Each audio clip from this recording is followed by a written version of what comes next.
des millions de dollars.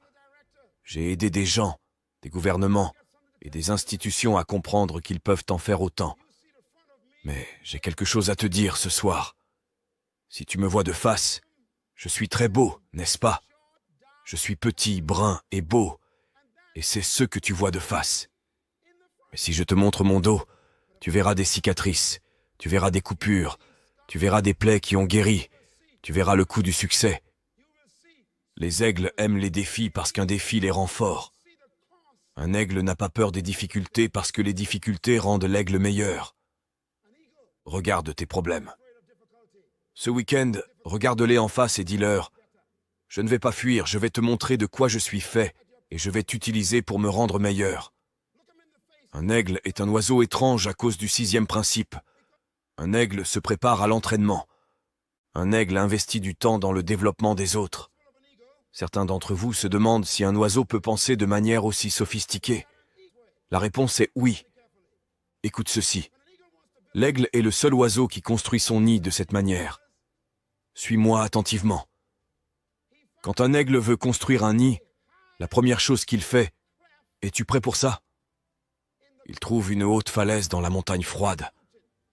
Il s'assure qu'elle est haute, il s'assure qu'elle est abrupte, et il s'assure qu'elle est froide. À cette altitude, il la construit sur la roche nue.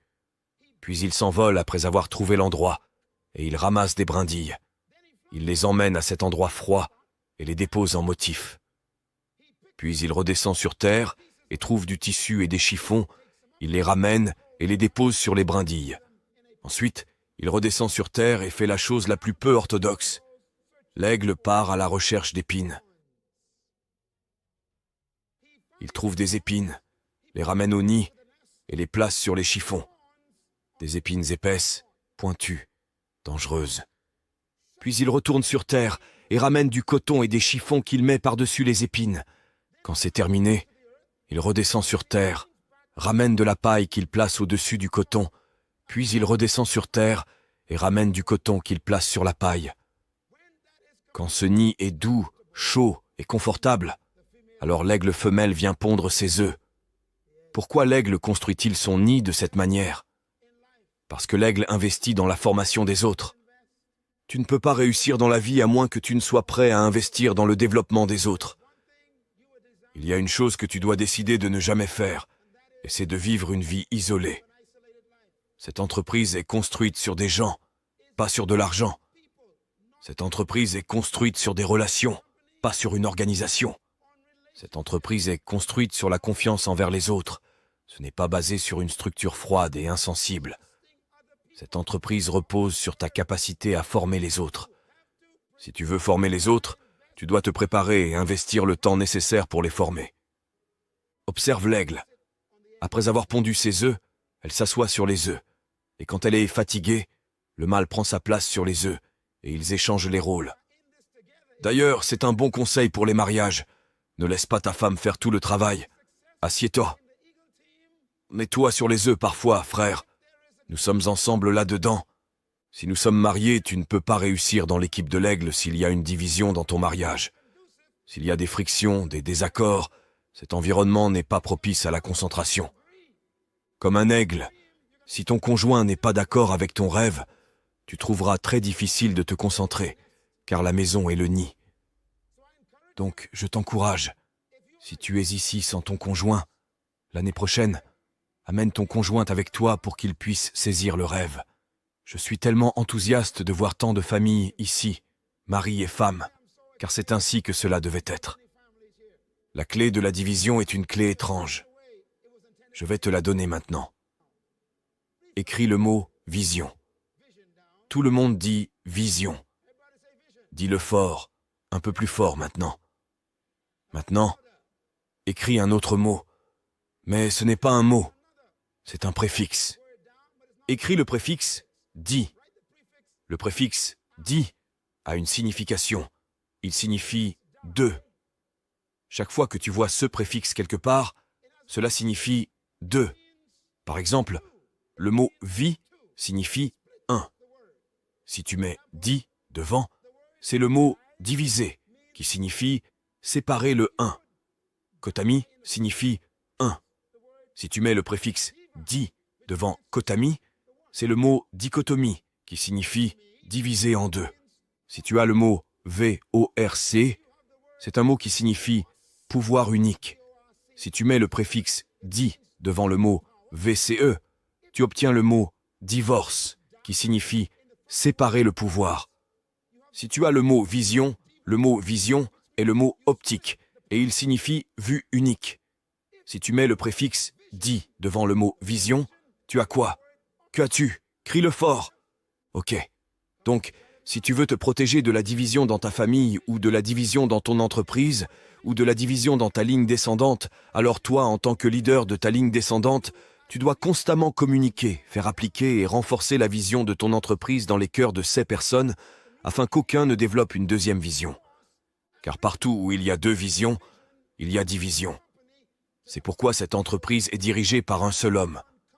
On dit que tout animal à deux têtes est un monstre. Si tu veux réussir en affaires, tu dois te souvenir que l'entreprise doit avoir une vision unique.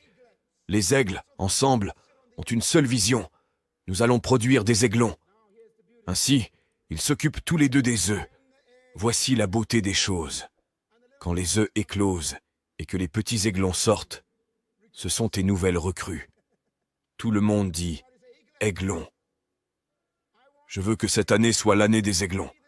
Je veux que cette année soit l'année où tu feras éclore 50 à 60 nouveaux aiglons dans ta société personnelle. Bien, c'est un bon endroit pour applaudir. Cela signifie que tu dois t'asseoir avec ton conjoint ou avec ton ami et ton partenaire et dire « Cette année, nous allons faire naître ces bébés que nous portons.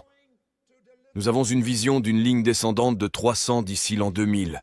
Et voici notre rêve. Cette année, nous allons faire éclore 50 d'entre eux. » Lorsque les aiglons éclosent, l'aigle fait quelque chose de bizarre. Les oiseaux commencent à se développer. Cela prend du temps. Tu dois les encourager, les rencontrer, leur montrer le système de l'équipe Eagle, désirer être avec eux, parler avec eux et avoir des réunions avec eux. Il faut beaucoup d'engagement pour préparer et former les gens à devenir des leaders. Quand ils ont grandi, que leurs plumes sont devenues fortes et que leurs ailes se sont développées, devine quoi? Ils ne veulent pas voler. Les aigles sont nés pour voler, mais ils ont peur de voler. C'est étrange. Les aigles adultes resteront dans le nid même s'ils sont les rois des oiseaux et qu'ils sont nés pour voler. Cela ressemble à la plupart d'entre nous. Nous sommes nés pour réussir. Nous sommes nés avec des rêves à l'intérieur. Nous sommes nés avec une vision pour accomplir de grandes choses. C'est pourquoi tu es ici ce soir. Tu es né pour impacter économiquement ta communauté. Tu es né pour laisser une empreinte dans l'histoire de ton pays. Tu es né pour faire impression sur l'histoire. Tu es né avec cela, mais tu as peur de te lancer. Pourquoi? La plus grande peur que tu connais est l'échec. Tu as peur que si tu quittes ton travail pour te consacrer à l'équipe Eagle, tu pourrais ne pas réussir et que tous tes amis se moqueront de toi. Ou peut-être as-tu peur que si tu te lances dans l'engagement de l'équipe Eagle et que tu deviens millionnaire en 4 ans, tu perdras tes amis. Donc, tu as peur du succès. Ou peut-être as-tu peur que si tu décides de te lancer et de réaliser ton rêve, cela prendra 10 ans pour se réaliser et tu ne veux pas attendre si longtemps. Donc tu as peur de commencer. Mais j'ai une nouvelle pour toi. Même si tu as peur de commencer, tu pourrais toujours voler. Que fait l'aigle pour faire voler les aiglons? Ce week-end, considère-moi comme la maman aigle, car mon travail. Ce week-end est de faire ce que fait la mère aigle. Certains d'entre vous ont besoin d'aide pour voler un peu plus haut en 98. Je suis venu pour vous aider. Certains d'entre vous ont besoin d'un petit coup de pouce pour recentrer votre rêve et reprendre le bon chemin. Maman est là pour vous aider ce week-end. Certains d'entre vous pensent avoir réussi. Vous êtes maintenant un diamant et vous pourriez vous détendre. Ne sois pas satisfait de ce que tu as accompli. Ne crois pas que tu as réussi, car personne ne réussit vraiment tant qu'il est vivant. Donc, la maman aigle fait quelque chose d'étrange. Les mêmes aiglons qu'elle a nourris, câlinés et encouragés à se développer, tout à coup, la mère aigle devient folle, car il est temps de voler. Tout le monde dit « Il est temps de voler ». Oh, viens, dis-le avec moi. Il est temps de voler. Tout le monde fait comme ça. Viens, tends les mains, dis à ton voisin. Regarde mes ailes, regarde mes ailes. Alors, es-tu prêt? Tout le monde dit, il est temps de voler. Encore une fois, il est temps de voler. Donne-toi une tape dans le dos parce que tu vas voler ce week-end. D'accord, tu l'as dit, donc la maman aigle va t'aider. La mère aigle prend soudainement ses ailes et les place près du nid. De grandes ailes de 2 mètres de plumes, et elle commence à gazouiller et à crier pour dire aux aiglons de venir sur ses plumes, car il est temps de voler.